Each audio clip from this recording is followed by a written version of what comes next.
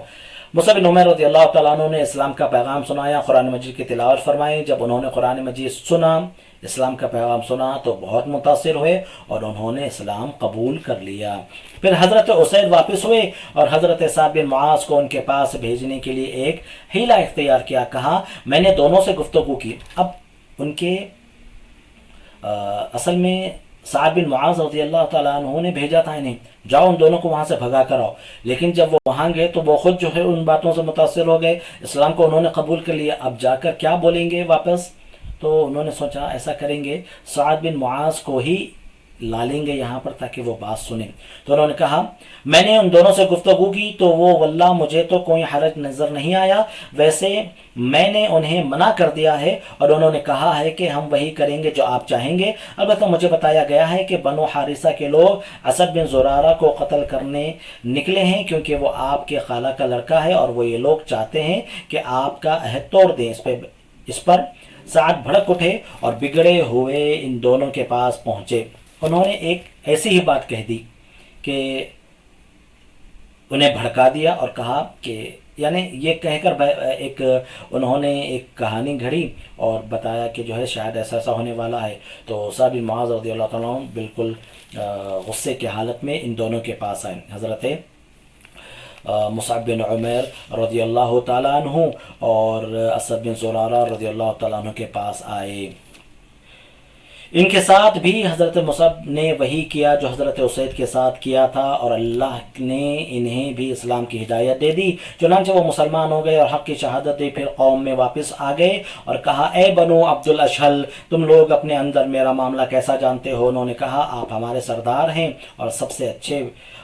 سے اچھی سوجھ بوجھ رکھتے ہیں۔ حضرت سعد نے کہا اچھا تو تمہارے مردوں اور عورتوں سے میری بات چیت حرام ہے جب تک کہ تم لوگ اللہ اور اس کے رسول پر ایمان نہ لے آؤ۔ نتیجہ یہ ہوا کہ شام تک کوئی بھی مرد اور عورت ایسا نہ تھا جو مسلمان نہ ہو گیا ہو، صرف ایک آدمی سیرم تھا جس کا اسلام جنگ احد تک مؤخر ہوا۔ احد کے دن یہ اسلام لایا اور اس سے پہلے کہ اللہ کے لیے ایک سجدہ بھی کرتا وہ اللہ کی راہ میں شہید ہو گیا۔ پھر اگلے موسم حج سے پہلے حضرت مصعب اس طرح کی کامیابی کی بشارتیں لیے ہوئے مکہ تشریف لائے۔ اب جب یہ حضرت سعد بن معاذ آئے، مصعب بن عمیر نے ان سے وہی کہا دیکھیے میری بات سنیے، پسند آئی تو ٹھیک ہے، نہیں تو آپ جس سے منع کر رہے ہیں نا ہم وہ کام نہیں کریں گے، ہم وہ کام چھوڑ دیں گے۔ انہوں نے کہا ٹھیک ہے سناؤ۔ تو جب انہیں اسلام کا پیغام سنایا گیا، قرآن مجید کی تلاوت ان پر کی گئی، وہ بھی اسلام میں داخل ہو گئے اور چونکہ وہ سردار تھے سیدھا گئے اور کہا کہ لوگوں میں تم میں سے کسی سے بات نہیں کروں گا جب تک کہ وہ اللہ اور اس کے رسول پر ایمان نہ لے آئیں۔ میں تمہارا سردار ہوں کہ نہیں؟ تم مجھے سمجھدار سمجھتے ہو کہ نہیں؟ لوگوں نے کہا بالکل آپ ہمارے سردار ہیں، آپ بالکل سمجھدار آدمی ہیں۔ تو اس کے بعد انہوں نے کہا ٹھیک ہے جب تک تم اسلام قبول نہیں کرو گے میں گویا کہ تم سے بات نہیں کروں گا۔ سارا کا سارا قبیلہ شام ہوتے ہوتے اسلام کے گہوارے میں داخل ہو جاتا ہے، سارے لوگ سبحان اللہ اسلام میں داخل ہو جاتے ہیں۔ تو مدینہ کے اندر ہر گھر میں جو اسلام پہنچا نبی صلی اللہ علیہ وسلم کی تبلیغ کے بعد تو حضرت مصعب بن عمیر رضی اللہ تعالیٰ عنہ کی اس دعوت سے پہنچا۔ اب مصعب بن عمیر رضی اللہ تعالیٰ عنہ ان تمام لوگوں کو لے کر نبی صلی اللہ علیہ وسلم کے پاس آئے حج کے موقع پر۔ دوسرے موقعوں پر کیوں نہیں آ رہے تھے؟ اس لیے نہیں آ رہے تھے کہ دوسرے موقعوں پر آئیں گے تو لوگ جو ہے سارے جو قریش مکہ ہے جو نبی صلی اللہ علیہ وسلم کے دشمن بنے ہوئے ہیں وہ لوگ بھی الرٹ ہو جائیں گے اور نبی صلی اللہ علیہ وسلم کو تو تکلیف دے رہے ہیں، ان لوگوں کو بھی جو ہے پریشان کرنا شروع کر دیں گے۔ تو لہٰذا حج کے موسم میں ہی وہ آ رہے تھے۔ حج کے موسم میں تو سارے ممالک سے ساری بستیوں سے لوگ جو ہے مکہ المکرمہ آیا کرتے تھے، تو اگر مدینہ سے بھی آ جا رہے ہیں لوگ تو کسی کو کوئی اعتراض نہیں ہوتا اور کچھ شک بھی نہیں ہوتا۔ تو لہٰذا حج کے موسم کو ہی انہوں نے سلیکٹ کیا، حج کے دنوں کو انہوں نے سلیکٹ کیا۔ حج کے دنوں کے اندر بہت سارے لوگ آیا کرتے ہیں۔ موسم حج سن 13 نبوت میں یثرب کے بہت سے مسلمان اور مشرکین حج کے لیے آئے، مسلمانوں نے طے کیا کہ رسول اللہ صلی اللہ علیہ وسلم کو مکہ کے پہاڑوں میں چکر کاٹتے، ٹھوکریں کھاتے اور خوف زدہ کیے جاتے ہوئے نہ چھوڑیں گے۔ چنانچہ انہوں نے آپ سے در پردہ رابطہ کیا اور ایام تشریق کے درمیانی روز رات کے وقت جمر عقبہ کے پاس گھاٹی میں اجتماع منعقد کرنے پر اتفاق کیا۔ سارے لوگوں کے سامنے نبی صلی اللہ علیہ وسلم سے ملاقات کرنا مشکل تھا، تو لہٰذا مینا میں جو عقبہ ہے، ٹھیک ہے، وہاں پر جو ہے ملاقات کریں گے اور رات میں کریں گے تاکہ کسی کو خبر نہ ہو۔ یہ بات جو ہے نبی صلی اللہ علیہ وسلم اور مدینے والوں کے درمیان جو ہے طے ہو گئی۔ پھر مقررہ دن یہ لوگ اپنی قوم کے ساتھ اپنے ڈیروں میں سو گئے، اور جب رات کا پہلا تہائی حصہ گزر چکا تو چپکے چپکے ایک ایک دو آدمی نکل کر عقبہ کے پاس جمع ہو گئے۔ یہ کل 73 آدمی تھے، 62 خزرج کے اور 11 اوس کے، 73 تھے، پورے یہ مکمل آدمی 73 تھے، اور 62 جو ہے یہ خزرج سے تھے اور 11 جو ہے یہ اوس سے تھے۔ 62 یہ خزرج سے اور 11 جو ہے اوس کے قبیلے سے تھے۔ ان کے ساتھ 2 عورتیں بھی تھیں، نصیبہ بنت کعب بنو نجار سے اور اسماء بنت عمرو بنو سلمہ سے۔ پھر نبی صلی اللہ علیہ وسلم تشریف لائے، آپ کے ساتھ آپ کے چچا حضرت عباس بن عبد المطلب بھی تھے۔ وہ ابھی تک اپنے قوم کے دین پر تھے، لیکن چاہتے تھے کہ اپنے بھتیجے کے معاملے میں موجود رہیں اور ان کے لیے ٹھوس اطمینان حاصل کر لیں۔ سب سے پہلے حضرت عباس نے ہی بات شروع کی۔ انہوں نے کہا رسول اللہ صلی اللہ علیہ وسلم اپنی قوم اور اپنے شہر میں عزت و حفاظت کے ساتھ ہیں، لہٰذا اگر تمہارا یہ خیال ہے کہ تم انہیں جس چیز کی طرف بلا رہے ہو اسے نبھاؤ گے اور انہیں ان کے مخالفین سے بچا لو گے تو تم نے جو ذمہ داری اٹھائی ہے اسے تم جانو، ورنہ ابھی سے انہیں چھوڑ دو۔ نبی صلی اللہ علیہ وسلم کے ساتھ حضرت عباس بھی گئے۔ اب رات میں سارے کے سارے لوگ ایک ساتھ میں اٹھ کر نہیں گئے، ایک ایک دو آدمی آہستہ آہستہ نکل کر عقبہ کے پاس جمع ہوئے، اور رات میں آدھی رات میں یہ جمع ہوئے۔ جب سارے لوگ سو گئے ہوں تو اس کے بعد ہی جو ہے یہ سارے کے سارے لوگ جمع ہوئے۔ نبی صلی اللہ علیہ وسلم آئے، آپ کے ساتھ حضرت عباس رضی اللہ تعالیٰ عنہ بھی تھے۔ سب سے پہلے حضرت عباس رضی اللہ تعالیٰ عنہ نے بات شروع کی۔ عباس رضی اللہ تعالیٰ عنہ ابھی اسلام قبول نہیں کیے تھے،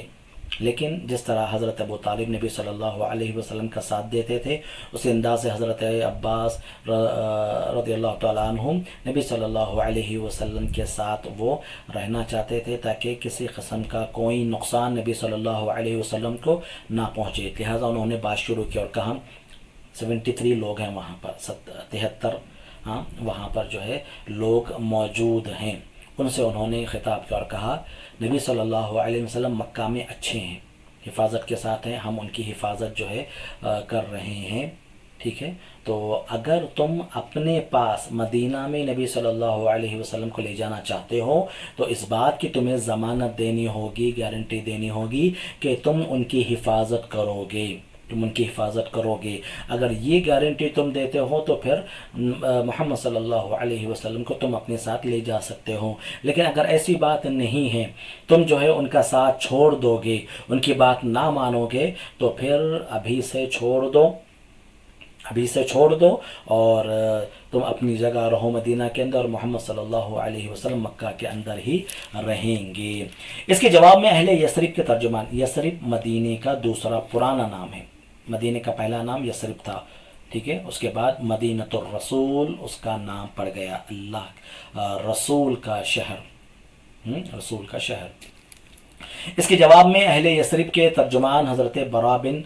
معرور نے کہا ہم صدق و وفا کا اور رسول اللہ صلی اللہ علیہ وسلم کے لیے اپنی روحیں نچھاور کرنے کا ارادہ رکھتے ہیں، لہٰذا اے اللہ کے رسول آپ بات کیجئے اور اپنے لیے اور اپنے رب کے لیے جو عہد و پیمان پسند ہو لے لیجئے۔ ایک آدمی کھڑے ہوئے جو ایک معنوں میں ساری قوم کے جانب سے وہ ترجمان تھے، وہ ساری قوم کو جو ہے ریپریزنٹ کر رہے تھے۔ حضرت برا وہ اٹھے اور کہا کہ دیکھیے اللہ کے رسول صلی اللہ علیہ وسلم آپ بات کیجیے، ہم اپنی جانوں اور اپنی روحوں کو آپ پر جو ہے نچھاور کرنے کے لیے تیار ہیں، آپ جو وعدہ ہم سے لینا چاہتے ہیں لے لیجئے، ہم جو ہے تیار ہیں۔ اس کے بعد رسول اللہ صلی اللہ علیہ وسلم نے گفتگو فرمائی، اب نبی صلی اللہ علیہ وسلم نے بات کی، آپ نے قرآن مجید کی تلاوت فرمائی، اللہ کی طرف دعوت دی، اسلام کی رغبت دلائی اور اپنے رب کے لیے عہد لیا، وعدہ لیا۔ کیا وعدہ لیا؟ تنہا اسی کی عبادت کرو گے اور اس کے ساتھ کسی چیز کو شریک نہیں کرو گے۔ توحید سب سے پہلی بات، یہ سب سے پہلی چیز، ہمیشہ توحید کو آپ صلی اللہ علیہ وسلم نے ذکر فرمایا۔ توحید سب سے اہم ہے، توحید سب سے پہلے ہے۔ توحید درست ہے تو بندوں کے اعمال درست ہیں، توحید درست نہیں ہے، اعمال چاہے وہ لاکھ اچھے کر لوں وہ اعمال قابل قبول نہیں ہوں گے۔ جب تک بندے کا ایمان شرک سے محفوظ نہیں ہے، جب تک بندے کا ایمان شرک سے محفوظ نہیں ہے، اس کا کوئی عمل قابل قبول نہیں ہوگا۔ ایک مومن ہے جو توحید پرست ہے، وہ نیکیاں کرتا ہے، یقینی طور پر ان نیکیوں کا بہترین بدلہ اللہ تعالیٰ اسے عطا فرمائے گا۔ ایک مسلمان تو ہے لیکن وہ شرک کر رہا ہے، شرک سے سرزد ہو رہا ہے، وہ لاکھ نیکیاں کریں اس کی یہ نیکیاں قبول نہیں ہوں گی، اس لیے کہ شرک سارے نیکیوں کو ختم کر دیتا ہے، سارے اعمال کو برباد کر دیتا ہے۔ سب سے پہلے ہمیشہ اللہ کے رسول صلی اللہ علیہ وسلم نے توحید کی بات کہی ہے، ہر موقع پر آپ صلی اللہ علیہ وسلم توحید کا میسج سب سے پہلے جو ہے دیا کرتے تھے۔ اور یہاں پر بھی اسی طرح جب وعدہ لینا تھا ان لوگوں سے کہا تنہا اسی کی عبادت کرو گے، تنہا اللہ تعالیٰ کی عبادت کرو گے اور اس کے ساتھ کسی کو شریک نہ کرو گے۔ سب سے پہلی بات۔ اہل یثرب نے کہا ہم کس چیز پر آپ پر بیعت کریں، بیعت کس چیز پر آپ سے ہم وعدہ کریں؟ تو رسول اللہ صلی اللہ علیہ وسلم نے فرمایا چستی اور سستی ہر حال میں بات سنو گے اور مانو گے، چاہے جسم میں تمہاری پھرتی ہو یا کبھی تم سست ہو، کیسے بھی حالت میں رہو، جب میں بات کہوں جو حکم دوں تم اس کو مانو گے۔ تنگی اور خوشحالی ہر حال میں مال خرچ کرو گے، صدقہ ہر حال میں دو گے، مالدار ہو تب بھی تمہیں صدقہ دینا چاہیے، غریب ہو تب بھی اپنے اعتبار سے تم جو ہے مال خرچ کرنا چاہیے، مال خرچ کرو گے، بھلائی کا حکم دو گے اور برائی سے روکو گے، لوگوں کو بھلائی کا حکم اور برائی سے روکو گے، اللہ کے بارے میں اٹھ کھڑے ہوگے اور اس کے بارے میں کسی ملامت گر کی ملامت تمہیں نہ پکڑے گی۔ مطلب یہ ہے کہ اللہ کے خاطر جو بھی کرنا ہے تم کرنے کے لیے تیار ہو جاؤ گے، کسی کی فکر تم نہیں کرو گے۔ جب بات اللہ کی آ جائے کہ ہاں اللہ نے یہ حکم دیا ہے، اللہ نے بتایا ہے، تو پھر اس کے بعد کسی مخلوق کی تم پرواہ نہیں کرو گے۔ اور جب میں تمہارے پاس آ جاؤں تو میری مدد کرو گے، اور جس چیز سے اپنی جان اور اپنے بال بچوں کی حفاظت کرتے ہو اس سے میری حفاظت کرو گے اور تمہارے لیے جنت ہے۔ دیکھو میں تمہارے پاس جب آؤں تو جس طرح تم اپنے گھر والوں کی حفاظت کرتے ہو اسی انداز سے تمہیں میری حفاظت کرنا چاہیے، اور اس کا بہترین بدلہ تمہیں اللہ تعالیٰ جنت کی شکل میں عطا فرمائے گا۔ اور حضرت عبادہ سے ایک اور روایت میں ہے کہ ہم نے اس بات پر بھی بیعت کی حکومت کے بارے میں اہل حکومت سے نزاع نہ کریں گے۔ اس پر حضرت برا بن معرور نے آپ کا ہاتھ پکڑا اور کہا اس ذات کی قسم جس نے آپ کو حق کے ساتھ بھیجا ہے، ہم یقیناً اس چیز سے آپ کی حفاظت کریں گے جس سے اپنے بال بچوں کی حفاظت کرتے ہیں، لہٰذا آپ ہم سے بیعت لیجئے، ہم اللہ کی قسم جنگ کے بیٹے ہیں اور ہتھیار ہمارا کھلونا ہے، ہماری یہی ریت باپ دادا سے چلی آ رہی ہے۔ اتنے میں ابو الحیثم نے بات کاٹتے ہوئے کہا اللہ کے رسول، ہمارے اور کچھ لوگوں کے درمیان عہد و پیمان کی رسیاں ہیں اور اب ہم انہیں کاٹنے والے ہیں، تو کہیں ایسا تو نہیں کہ ہم ایسا کر ڈالیں پھر اللہ آپ کو غلبہ عطا کرے تو آپ ہمیں چھوڑ کر اپنی قوم کے پاس پلٹ آئیں گے۔ حضرت برا نے تو کہا اللہ کے رسول صلی اللہ علیہ وسلم آپ نے جو بات کہی وہ برحق ہے، جیسا ہم اپنے بیوی بچوں کی حفاظت کرتے ہیں آپ کی ہم حفاظت ویسے ہی انداز میں کریں گے۔ اتنے میں حضرت ابو الحیثم اٹھے اور کہا اللہ کے رسول یہ بات تو ٹھیک ہے، البتہ ہم جو ہے جب آپ کا ساتھ دے رہے ہیں اور آپ کے لیے ساری دنیا سے ہم دشمنی مول لے رہے ہیں، قریش مکہ سے دشمنی مول لے رہے ہیں، اور پھر جب ہم جائیں گے تو یہودیوں سے دشمنی ہم مول لے رہے ہیں، تو کہیں ایسا نہ ہو بعد میں آپ کو جب اللہ تعالیٰ غلبہ دے دے تو کہیں ایسا نہ ہو کہ آپ جو ہے ہمیں چھوڑ کر واپس اپنی قوم میں چلے جائیں گے، پھر واپس آپ مکہ چلے جائیں گے۔ آپ صلی اللہ علیہ وسلم نے تبسم فرمایا، آپ صلی اللہ علیہ وسلم مسکرائے اور فرمایا کہ نہیں، بلکہ خون خون ہے اور بربادی بربادی ہے، میں آپ لوگوں سے ہوں اور آپ لوگ مجھ سے ہیں، جس سے آپ جنگ کریں گے میں جنگ کروں گا، اور جس سے آپ صلح کریں گے میں صلح کروں گا۔ ٹھیک اس فیصلے کن لمحے میں حضرت عباس بن عبادہ بن نزلہ آگے بڑھے، انہوں نے کہا آپ لوگ جانتے ہیں کہ ان سے کس بات پر بیعت کر رہے ہیں۔ اس کے بعد پھر مزید ایک صحابی اٹھے اور پھر جو ہے مزید لوگوں کے ذہنوں کو صاف کر دیا اور کہا دیکھو تم جس بات پر بیعت کر رہے ہو سوچ سمجھ کر بیعت کرو، اور ایک مرتبہ فیصلہ کر دینے کے بعد تم پیچھے نہیں ہٹ سکتے۔ لوگوں نے کہا ہم انہیں مال کی تباہی اور اشراف کے قتل کے خطرے کے ساتھ لیتے ہیں، اللہ کے رسول بتلائیے اس کے بدلے میں ہمارے لیے کیا ہے؟ سارے لوگوں نے کہا جی ہاں ہم جان رہے ہیں۔ نبی صلی اللہ علیہ وسلم کو اپنے لیے تسلیم کرنے کا مطلب یہ ہے تمام لوگوں کے ساتھ جنگ چھیڑ دینا، قریش مکہ بھی جنگ کریں گے، یہودی بھی وہاں پر جنگ کریں گے، تو ہم یہ جانتے ہیں اور ہم اس بات سے جو ہے مطمئن ہیں، ہم اللہ کے رسول صلی اللہ علیہ وسلم کو اپنے پاس لے آئیں گے۔ چنانچہ نبی صلی اللہ علیہ وسلم نے پوچھا اگر ہم ایسا کر دیں گے ہمارے لیے کیا ہے؟ نبی صلی اللہ علیہ وسلم نے جواب دیا تمہارے لیے جنت ہے۔ لوگوں نے اپنا ہاتھ پھیلایا، آپ صلی اللہ علیہ وسلم پر پھر بیعت کرنا جو ہے شروع ہو گیا۔ سارے لوگ لپک کر نبی صلی اللہ علیہ وسلم پر آپ صلی اللہ علیہ وسلم کے ہاتھ پر بیعت کرنے لگے۔ اس کے بعد کی کچھ تفصیلات ہے اور پھر مسلمانوں کی ہجرت کے تعلق سے کچھ واقعات ہیں جو ہم انشاءاللہ تعالیٰ اپنی آئندہ کلاس میں پڑھیں گے۔ آج جو ہم نے پڑھا ہے وہ یہ ہے اللہ کے رسول صلی اللہ علیہ وسلم کی دعوت، اسلام کی دعوت مکہ سے باہر بھی جا پہنچی۔ مکہ کے جو لوگ نہیں تھے، ابو ذر غفاری رضی اللہ تعالیٰ عنہ، ضمار ازدی رضی اللہ تعالیٰ عنہ، طفیل بن عمرو الدوسی رضی اللہ تعالیٰ عنہ، یہ لوگ مکہ کے نہیں تھے، لیکن الحمدللہ جب وہ مکہ آئے تو نبی صلی اللہ علیہ وسلم سے ملاقات ہوئی، نبی صلی اللہ علیہ وسلم پر انہوں نے بیعت کی، اسلام کو انہوں نے جو ہے قبول فرما لیا۔ تو اسلام کا پیغام مکہ کے باہر جو ہے پہنچنے لگا، اور پھر ایسا کرنا یہ ہوا، اللہ کا کرنا ایسا ہوا کہ مدینے سے کچھ لوگ بھی آئے ہوئے تھے، اور وہ لوگ بھی نبی صلی اللہ علیہ وسلم کی جب بات سنی تو وہ اسلام قبول کر لیے۔ جب بعد میں مدینہ گئے تو پھر اور لوگوں کو وہ لے کر آئے نبی صلی اللہ علیہ وسلم کے پاس، اور آپ صلی اللہ علیہ وسلم کے ہاتھ پر انہوں نے بیعت بھی کی، اسلام بھی انہوں نے قبول کیا، اور کہا کسی شخص کو بھیج دیجئے جو اسلام کی دعوت کو، اسلام کے پیغام کو ہمیں جو ہے سمجھائے، ہمیں جو ہے سکھائے۔ مصعب بن عمیر رضی اللہ تعالیٰ عنہ کو نبی صلی اللہ علیہ وسلم نے ان کے ساتھ جو ہے بھیج دیا، جو گئے مدینہ طیبہ کے اندر، اور وہاں پر انہوں نے لوگوں کو اسلام کی طرف بلایا، اور الحمدللہ اللہ کے فضل و کرم سے اسلام سارے مدینہ کے اندر پھیل گیا۔ کوئی آدمی ایسا نہ تھا اوس اور خزرج کا جو اسلام قبول نہ کیا ہو، پورے کے پورے مسلمان ہو گئے۔ اور اب بعد میں ایک وفد آیا 73 آدمیوں کا نبی صلی اللہ علیہ وسلم کے پاس 13 نبوت کو، نبی صلی اللہ علیہ وسلم نبی بن کر 13واں سال جو ہے چل رہا تھا، وہ آئے اور آپ صلی اللہ علیہ وسلم سے بیعت کرے، گویا کہ نبی صلی اللہ علیہ وسلم کو مدینہ طیبہ آنے کی وہ دعوت دے رہے تھے۔ تو اس کے تعلق سے معاملہ بالکل کلیئر کر دیا گیا، بتا دیا گیا کہ نبی صلی اللہ علیہ وسلم کو تسلیم کرنا، لینا، اور نبی صلی اللہ علیہ وسلم کو مدینہ طیبہ لانا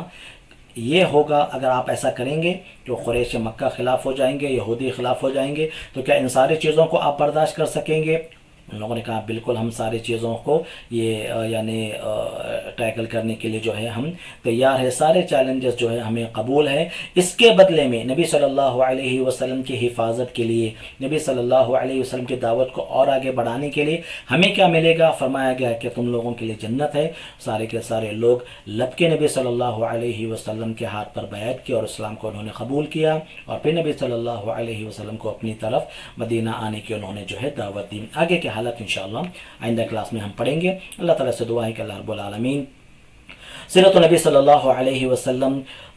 پڑھنے کے ساتھ ساتھ نبی صلی اللہ علیہ وسلم کی زندگی کو اپنی زندگی کے اندر نافذ کرنے لانے کی اللہ تعالیٰ ہمیں نیک توفیق عطا فرمائے، نبی کی سنتوں سے محبت رکھنے کی توفیق عطا فرمائے، نبی صلی اللہ علیہ وسلم کی سنتوں کو اپنانے اور اس پر عمل کرنے کی توفیق عطا فرمائے۔ جو علم کے لیے ہم جمع ہو رہے ہیں، دین کی جو بات ہم سن رہے ہیں، سیرت کی، نبی صلی اللہ علیہ وسلم کی زندگی کے بعد جو ہم سن رہے ہیں، اللہ تعالیٰ ہمارے اس عمل کو قبول فرمائے، اور اللہ تعالیٰ ہم تمام کو دین و ایمان پر ثابت قدم فرمائے،